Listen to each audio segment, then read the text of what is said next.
Thank you so much for joining me for this week's edition of Just Ask Jay. This week is all about ghostly or imaginary friends. Can we tell the difference? You're going to find out in a second, but before I start, I want to thank you all so much for the most amazing questions. And it was kind of tough to pick out this week's question, but after looking at my inbox, I received 4 of the very same questions that Jamie asked. So Jamie, thank you so much for your great question this week. And Jamie writes, hi. I was wondering if there's a way to tell the difference between a spirit and an imaginary friend. My son talks to people that I don't see, and he tells me that it's his angel grandpa and that they drink tea and honey together. Also says that his baby cousin comes to play with his toys. Could it really be them? My son's 3, so I don't know if it's real or not. His dad did lose his father, so his grandpa's an angel, and I recently lost a nephew.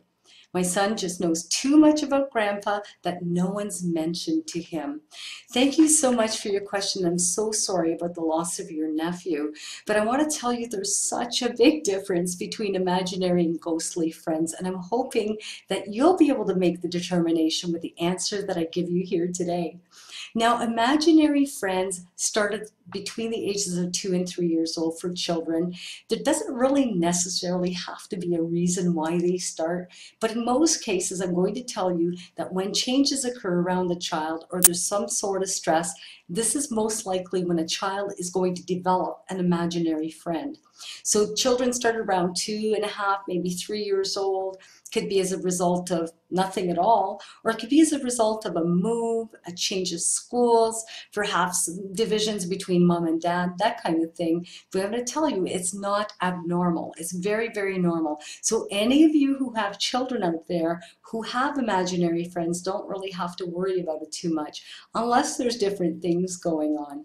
Now, in most cases, the child names its imaginary friend. So we'll give it a name, and it caters to that imaginary friend just like a little mommy or daddy does. So it will boss it around, it'll tell it what to do, but it will pull its chair, offer toys, play with this imaginary friend.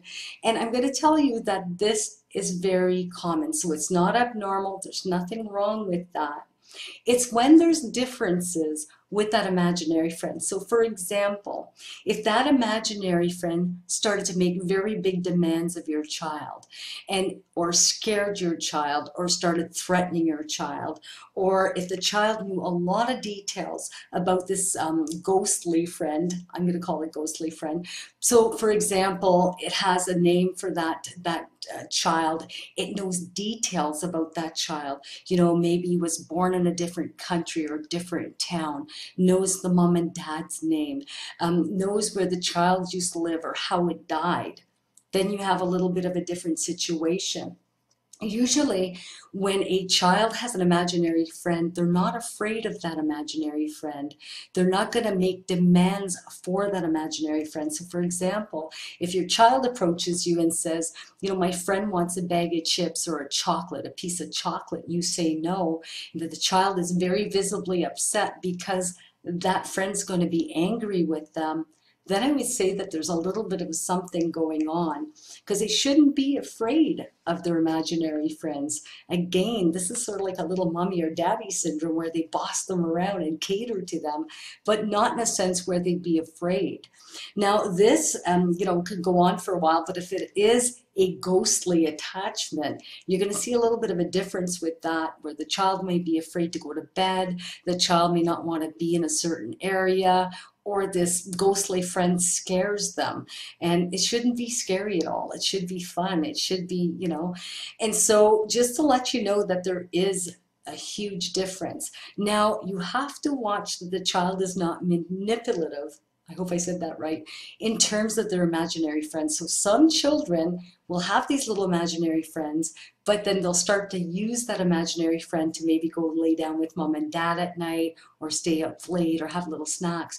So if you're not sure, you can also monitor the child's area to see if there's any weird behavior or strange behavior going on when you're not actually around them. So for example, a baby monitor, you might want to listen in or watch in on your child's, patterns and behaviors to determine if this is just simply a little imaginary friend, or a ghostly type of friend.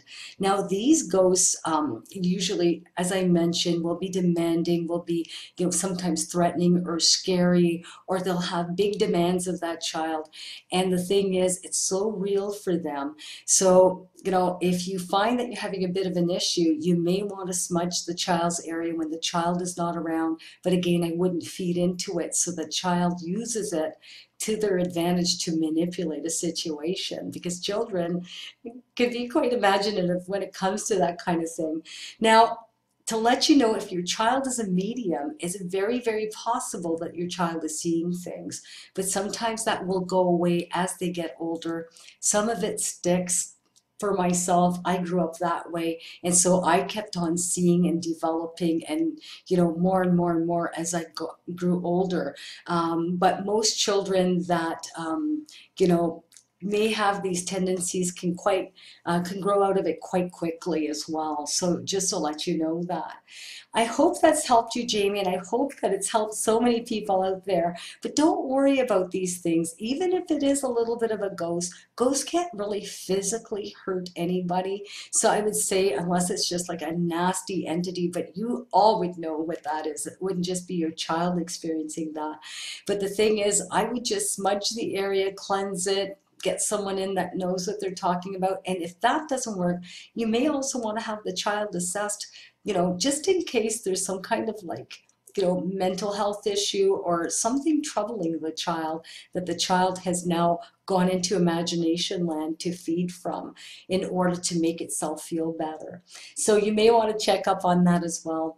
Anyways, that is it for this week's Just Ask Jay. I hope you enjoyed this week's subject, and please, if you have any questions, don't be afraid. Just ask Jay.